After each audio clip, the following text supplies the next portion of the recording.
We've got Chicago, Nashville next up on the board, 13-14, no line. Nashville catches Chicago, second night of back-to-backs after that big win against Anaheim last night. Nashville, really, in terms of rest, they've got the edge here. They haven't played since Sunday. And that game against the Carolina Hurricanes, which was an early start, by the way, that was 1 p.m. Eastern. So it's almost like they've had 2 days and 2.5 days off, actually, because that was not a night game. That was a day game in Kakalaki on Sunday. So definitely fresher rest advantage here for the Nashville Predators at home, where they've been great once again. That Bridgestone Arena continues to be one of the stronger home ice edges in the NHL. It really is. It was like that for Nashville last year in the postseason as well, and it's carried over into the regular season. So this is a Nashville or pass spot for me from a side perspective. We'll see where this number comes out. We've got the resident Hawk fan, of course, Alex P. Smith's got to mention something about his beloved team, which exploded offensively last night and kicked the living daylights out of the Anaheim Ducks. Alex, what are you looking at here? Can they follow it up tonight in a tough spot? I don't think they can. I mean, last night was a great game. They took advantage of a depleted Ducks team coming in home. Alex DeBrincat had the hat trick last night. Patrick Kane was really sharp, had a couple of great passes, and scored a goal as well. So the team looked awesome last night, but you got to look at who they were playing. Anaheim team that I mentioned earlier, one of the weaker teams in the league right now. Now they play their rivals in Nashville. The crowd's always going to be fired up. They can't stand the Hawks down there in the Music City.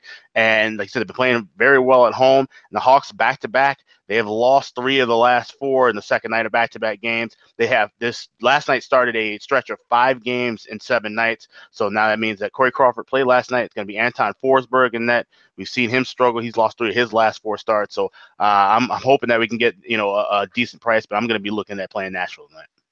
Yeah, exactly. I like good teams off a loss. That's Nashville here in this spot, and I think they'll be ready to go. They're always going to be fired up to play Chicago, always. That's a division rival at home, no question about it. And Andrew's also wanting to talk Hawks and Predators tonight. Andrew, what are you looking at? Yeah, I'm kind of in the same boat there as Alex and yourself, Ian. Last night in the Chicago versus Anaheim game, I actually had Chicago on the puck line, but I also had the under a little bit smaller. And looking at that, it's one of those gambles for me where I had a feeling that Chicago was going to just slap around Anaheim, but it was really just a question of how bad, how bad was it going to be? And obviously Chicago flew over that over just on their own. But like you said, Ian, I think it's a big factor, the rest. I mean, not only is it a back-to-back for this Blackhawks team, but like you said, having that being a day game for Nashville, like they're coming off around 2.5 to 3 days, pretty much we could say, of rest coming into this game. And I could say this, without a doubt in my mind, that this Nashville Predators team is one of the, if not fastest paced teams in the league. They, in my opinion, a couple years ago, were one of those teams that you would expect to win a game 2-1. And now you're looking at this team, I would expect them not to just be an over team, but to be one of those teams that's always pushing the pace. The way that their defensemen move the puck up to the forwards is one of the top in the league. Without this team's defensemen, they would not be to where they are today, and they would not have the reputation that they have today. And not to mention Dana's favorite goaltender, Rene, as well. He's been doing all right for the Predators, and I think he's really holding them in. So for me, this is an overplay. We got a backup goalie coming in for the Blackhawks on a back-to-back night, and I'm also on the Predators. I think that this is a good spot for them coming in rested. I mean, a lot of times you talk about, hey, does a back-to-back really matter? Especially for this Chicago Blackhawks team, an experienced team, are they really going to be affected by it? I think for a team, when they score that many goals in one night, when you completely slap a team like they slapped the Anaheim Ducks last night, it's almost like you don't want them to waste their goals. You don't keep kicking them when they're down.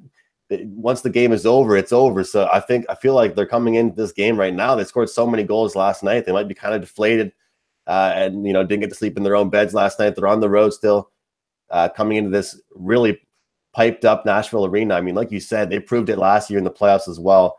This city has really adapted to this hockey lifestyle. They love it. They love their team.